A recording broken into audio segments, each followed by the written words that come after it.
shit. You know what it is? You know what it is? A bear really no shit.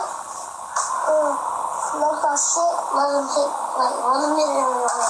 Bitch, we no shit. We outside with some shit. We outside with some bullhead. Bitch, outside. Bro, don't drop my weed. Oh, shit. Fucking asshole. You motherfucking hoes.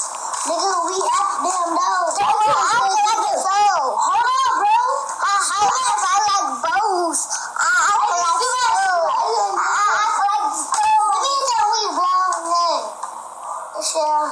You know what it is? You know what it is? A bear really no shit. No shit. Let him hit. Like, 1 minute. Bitch, we no shit. We outside with some shit. We outside with some bullhead. Bitch, outside. Bro, don't drop my weed. Oh, shit. Fucking asshole. Alright, Shalom. Shalom. Before I start, I want to give all honors and glories and praises to Yahweh, Bahashem, Yahweh Shai, Bahashem, Wakakodash, Yahweh, which is the one true name of the Heavenly Father, Yahweh Shai, who the world ignorantly calls Jesus Christ, but his one true name is Yahweh Shai, Bahashem, meaning coming in the name. Ba means coming in, Ha means the, Shah means name, Rakah means spirit, Kodash means holy. Peace, blessings, salutations to the hopeful elect, and shalom to you sincere brothers that are scattered abroad, pushing forth this word in truth and sincerity. I am the brother Mashiach Razakah, and pretty much in this lesson, as you've seen, you've seen these young Jakes, using a crayon, as marijuana, and they had their little toy little guns, and they're saying, the SH word and saying all these other things, let me smoke that weed and all of that. Them kids imagine themselves having weed, and this is a bad example. You got these kids doing crayon weed, imagine themselves smoking weed with a crayon. They getting crayon high. And, this is not something that is cute. I've seen a lot of comments and people think that's cute. That's not cute, man. You got to watch what you're doing at home, okay? These kids, they pick up habits of what they see.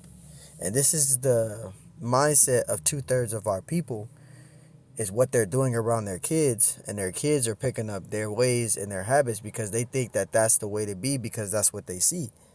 And you see, 2/3 of our people don't understand that. They think that stuff is cute. That stuff is not cute, man.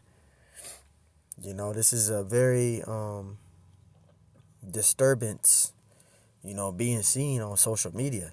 Okay, and we have seen how dumbfounded our people have become, especially in these last days, with how they're behaving, how they're conducting themselves. So, the lesson of the scripture, the lesson in this video is going to be titled as watch what you do at home, okay? Watch what you do in general. And this is why we say you just got to be mindful of what you're doing. Okay, because you don't know who's watching you, all right? You may think that no one's watching you, but you are being watched, okay? Your kids even mimic what you do, okay? So you just got to be careful. So, Lord willing, this lesson is edifying. This is Proverbs 15 and 21. Proverbs 15 and 21, it says, folly is the joy to them that is destitute of wisdom. And remember, we went into folly a while back, right? Folly. It says folly is a lack of good sense, you see, foresight of understanding, often manifested as foolish actions. And you see those kids are pulling up those foolish actions is because that's what they see at home, okay? And it says, and observe ideas or costly, unwise undertakings. And you see that? So you got to be careful for what you do, okay? You got to be careful what you do, because your kids will pick up your habits, man. Okay? They'll pick up your habits. They'll think that's the way to be. That's the way to go. They'll do that because that's what they see. Okay? You are being watched. All right? You are the parent. You are the adult. Okay? It says, folly is joy to them that is destitute of wisdom. It says, but a man of understanding walketh uprightly. And this is why we got to be set examples. Okay, yes, we got to be set examples first when it comes to this ministry, but we also got to be set examples when we're at home around our children. Okay, our children literally watch what we do.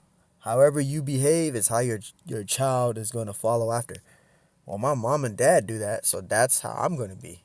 You don't want to set an example for your children in that manner, right? Proverbs 1:7, it says the fear of the Lord is the beginning of knowledge, and that's totally correct, right? The fear of the Lord is the beginning of knowledge, right?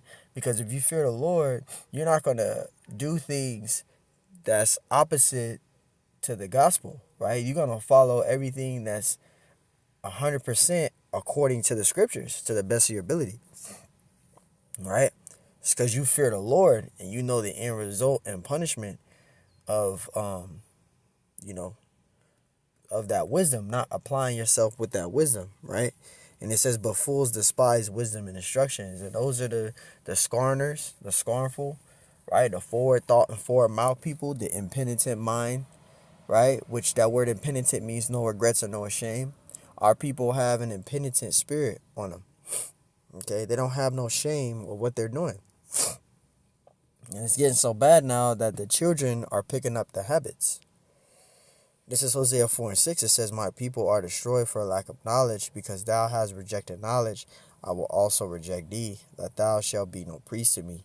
Seeing thou hast forgotten the law of thy power, it says, I will also forget thy children. And that's the problem with that's the problem with 2/3 of our people. All right, they are destroyed for the lack of knowledge. All right, they're rejected of knowledge because they despise the truth. 2/3 of our people don't care about the Bible. They don't care about this ministry. They don't care about this truth. 2/3 of our people are destroyed for a lack of knowledge, man. Okay, so this is why there's going to be judgment that's going to be carried out in these last days. Okay, Romans 2:5. It says, but after thy hardness and impenitent heart. Remember, I just said impenitent, right? Impenitent. It says impenitent describes a person who feels no shame, remorse, or regret for their sins. You see that? It says wrongdoings or harmful actions. And this is the mindset of 2/3 of our people. The 2/3, they behave in this mindset here, this spirit here. Right? They have the spirit of an impenitent heart, an impenitent mind. It says, treasure up unto thyself wrath, and against the day of wrath and revelation of the righteous judgment of the Most High. Because there's going to be a judgment that's going to come to these 2/3. Okay? You don't want to be caught up in that, though. You don't want to be left in that, though. Right? You want to pray to and endure to the end to hopefully be of the elect.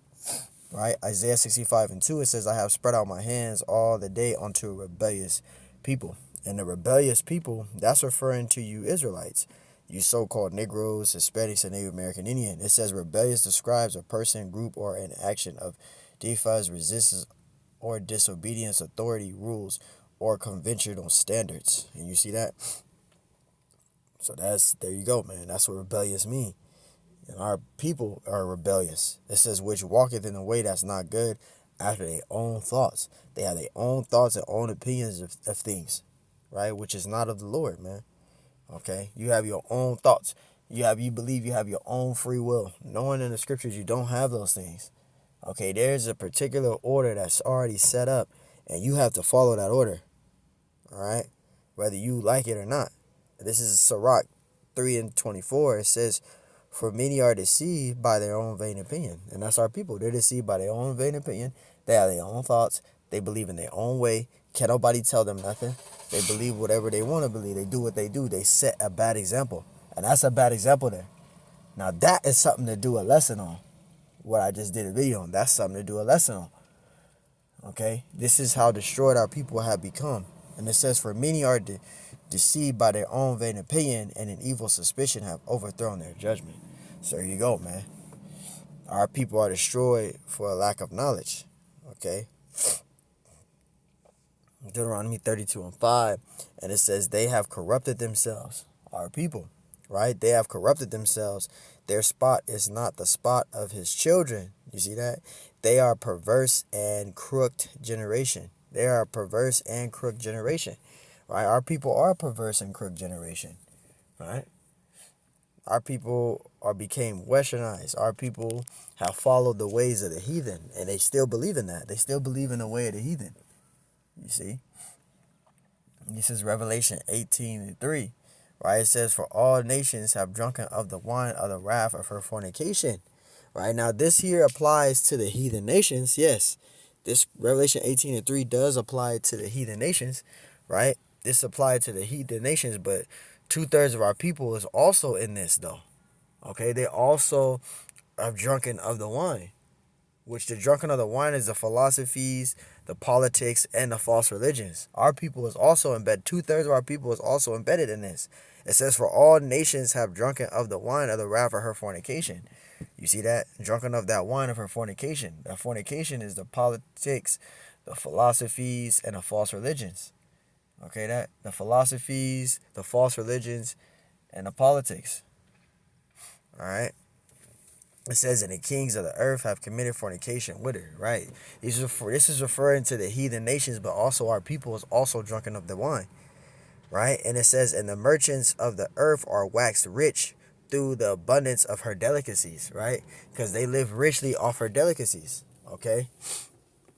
These heathen nations live deliciously off of America and her delicacies, right? But our people, they're literally drunken of that wine. This is 2 Timothy 3:2. It says, "For men shall be lovers of their own selves." And that's 2/3. Okay, 2/3 of our people, they are lovers of themselves. It says covetous, right? Having desires of other people, being jealous of other people, being envious of other people, right?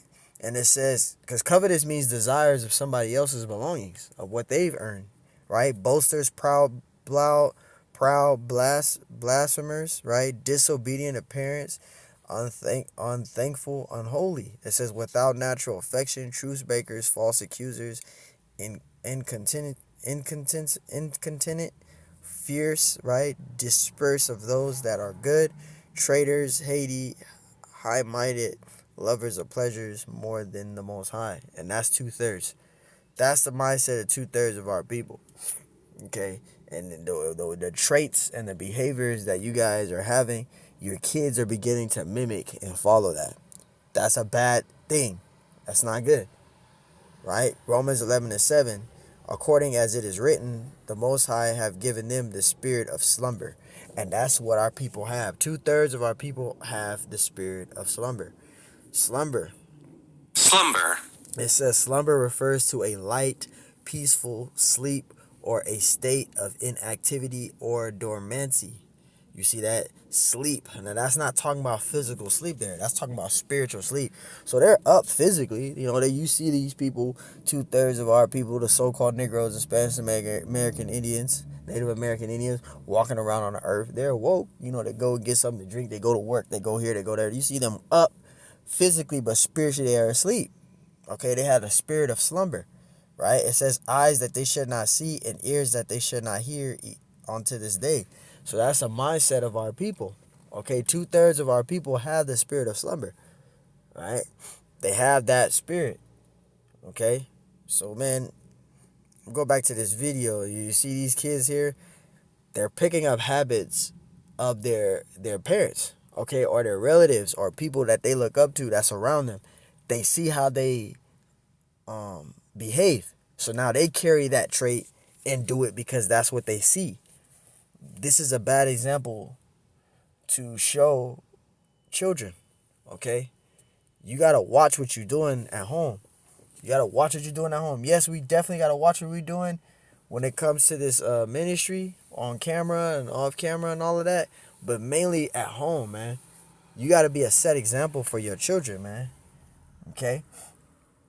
Carrying the gun and having weed and all that. Now these kids is trying to follow and mimic what you do. You know, you set an example for these kids, man. You just got to be careful for that, man. So, hey, Lord, this lesson was edifying. On to the next one. Shalom.